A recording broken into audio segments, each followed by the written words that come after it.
தேவகுரு பிரகஸ்பதியாய நமக. ஃப்ரெண்ட்ஸ், தேவகுரு பார்த்தீங்கன்னா ரொம்ப நல்ல இடத்துல பிளேஸ்மெண்ட் ஆகிறாரு. அவர் உச்ச ராசியில் வராரு கடகத்தில்.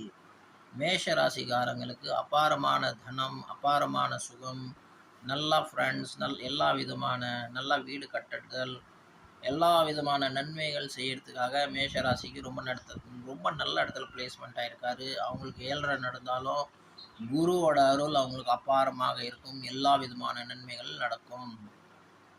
விருஷிக ராசிக்காருக்கு பார்த்தீங்கன்னா ரொம்ப நல்ல இடம்னு சொல்ல முடியாது, ரொம்ப பேடுன்னு சொல்ல முடியாது. நியூட்ராகவே இருப்பாங்க. சில விஷயங்கள் நடக்கும், சில விஷயம் நடக்காத போயிடும். டிரான்ஸ்போர்ட் பண்ணுறவங்களுக்கு நல்லதுன்னு சொல்லலாம். ட்ராவலிங் பண்ணி பிஸ்னஸ் பண்ணுறவங்களும் நல்லதுன்னு சொல்லலாம். மிதுன ராசிக்காரங்களுக்கு அபாரமான தனம் கொடுப்பார், நல்ல வாக்கு கொடுப்பார், நல்ல கவிதை படிக்கிறவங்க கவிதை கொடுப்பார். பட்டிமன்றம் பாடகன் நல்லா பாடுறவங்கெல்லாம் இருக்காங்க பாருங்கள், சிங்கர்ஸ், அவங்கெல்லாம் நல்லா பணம் சம்பாதிப்பாங்க.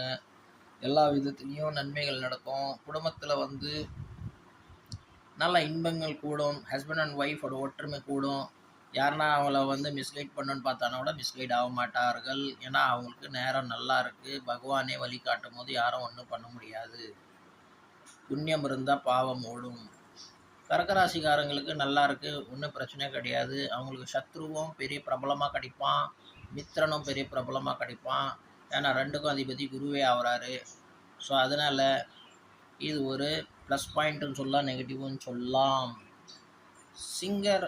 சிம்ம ராசிக்கு பார்த்தீங்கன்னா, சிம்ம ராசிக்கு 12ஆம் வீட்டில் வராரு. அதனால் ரொம்ப நல்லா இருக்காருன்னு சொல்ல முடியாது. பட் அஷ்டம சனியில் கொஞ்சம் சேஃப்கார்ட் பண்ணி விடுவார்.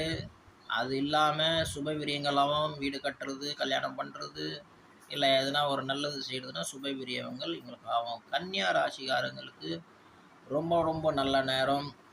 லாபஸ்தானத்திலிருந்து பூர்வ புண்ணியத்தை பார்ப்பார். நல்ல விஷயங்கள் செய்ய வைப்பார். நல்ல புத்தியை கொடுப்பாரு, நல்ல உறவுகள் கொடுப்பார், நல்ல ஃப்ரெண்ட்ஸும் கொடுப்பாரு. அண்ணன் கூட நல்லாவும், பெரியவர்களுக்கு அவங்க அப்பா கூட நல்லாவும், தாத்தா கிட்ட நல்லாவும், நல்லா ஃப்ரெண்ட்ஸுங்கிட்ட நல்லாவும், எல்லா விதமான பார்ட்னர்ஷிப் அவங்களுக்கு ஓடும். யாருன்னா தடை செய்கிறாங்கன்னா அது தடை செய்ய முடியாது. தடை செய்கிறவனுக்கு அவனுக்கே திருப்பிக்கும். ஏன்னா காவலே குரு பகவானாக இருப்பார். குரு காவலாக இருக்கும் போது யாருன்னா அவங்கள மிஸ்கைட் பண்ணாங்கன்னா கண்டிப்பாக செல்லுபடி ஆகாது. அப்புறம் பார்த்தீங்கன்னா துளாராசிக்கு பார்த்தீங்கன்னா இதுவும் ரொம்ப நல்ல அமைப்பில் வர்றார். துளாராசிக்காரங்களுக்கும் 10ல் இருந்து நல்லா தொழில் நடத்துவார், நல்ல கர்மத்தை செய்ய வைப்பார். நல்ல விதமான கர்மங்கள் மூலியமாக நல்ல பேர் வாங்குவார்கள். நல்ல கர்மங்கள் நல்ல